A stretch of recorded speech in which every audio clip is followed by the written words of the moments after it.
अपर्याप्तं तदस्माकं बलं भीष्माभिरक्षितं पर्याप्तं त्विद मे तेषां बलं भीमाभिरक्षितं.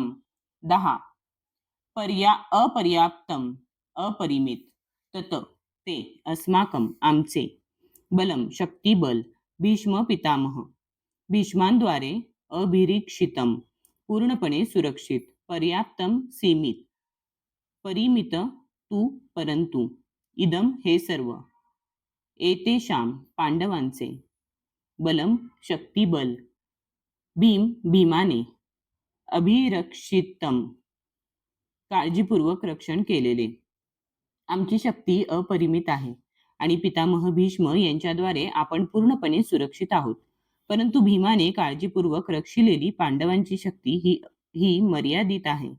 तात्पर्य: या ठिकाणी दुर्योधनाने तुलनात्मक शक्तीचा अंदाज व्यक्त केला आहे.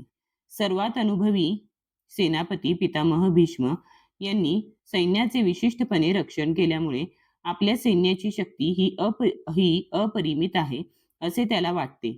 उलट पक्षी कमी अनुभवी असलेल्या सेनापतीने म्हणजे भीमाने रक्षिलेले पांडव सैन्य हे सीमित आहे. भीम हा भीष्मांच्या उपस्थितीत नगण्यच होता. दुर्योधन भीमाचा नेहमीच मत्सर करीत असे, कारण तो पूर्णपणे जाणून होता की जर त्याचा मृत्यू होणारच असेल तर तो भीमाकडून होईल.